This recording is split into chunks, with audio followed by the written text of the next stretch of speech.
ആവർത്തന പുസ്തകം 6-ാം അധ്യായത്തെ അധികരിച്ചുകൊണ്ടാണ്. ദൈവജനമായ ഇസ്രായേൽ നട്ടിട്ടില്ലാത്തത്, അവർ പണിതുണ്ടാക്കാത്തത്, അവരുടേതല്ലാത്തതെല്ലാം അവർക്ക് അനുഭവിക്കാനായിട്ട് സാധിച്ചു.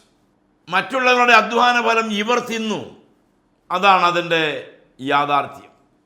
അങ്ങനെ അവരുടേതല്ലാത്ത ധാരാളം സമ്പത്തും വസ്തുവകകളും സ്ഥാവര ജംഗമ സ്വത്തുക്കളും അവർക്ക് ലഭ്യമായി കഴിഞ്ഞാൽ ദൈവത്തെ മറക്കരുത് എന്ന് വളരെ കൃത്യമായി ഈ ഭാഗത്ത് രേഖപ്പെടുത്തുകയാണ്. ആവർത്തന പുസ്തകം 6-ാം അധ്യായത്തിന്റെ 12-ാമത്തെ വാക്യം മുതൽ 15-ാമത്തെ വാക്യം വരെയാണ് നമ്മൾ ഇന്ന് ചിന്തിക്കാൻ ആഗ്രഹിക്കുന്നത്. 12-ാമത്തെ വാക്യം ഇങ്ങനെയാണ്: നിന്റെ അടിമ വീടായ മിസ്രയീം ദേശത്തു നിന്ന് കൊണ്ടുവന്ന യഹോവയെ മറക്കാതിരിപ്പാൻ സൂക്ഷിച്ചുകൊള്ളുവീൻ. ദൈവത്തെ മറക്കരുത്, അഥവാ ദൈവത്തെ ഓർക്കണം. നടത്തിയ ദൈവത്തെ മറക്കരുത്, നടത്തിയ ദൈവത്തെ ഓർക്കണം.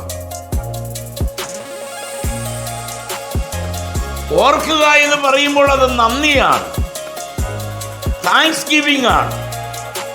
ദൈവത്തോട് നന്ദി പറയുകയാണ്.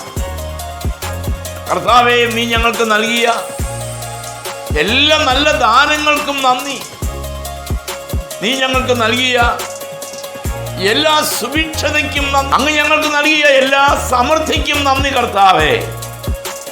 ഇത് പറയാനായിട്ട് നമുക്ക് സാധിക്കണം. ദൈവജനമായ ഇസ്രായേലിനോട് മോശെ മുഖേന അരുളി ചെയ്തു, നിങ്ങൾക്ക് സമൃദ്ധിയുടെ നല്ലൊരു കാലം വരും. നമ്മുടെ സ്ഥിതി മാറുന്നൊരു നാൾ വരും. നമ്മളുടെ ഗതിക്ക് മാറ്റം വരുന്നൊരു കാലം വരും.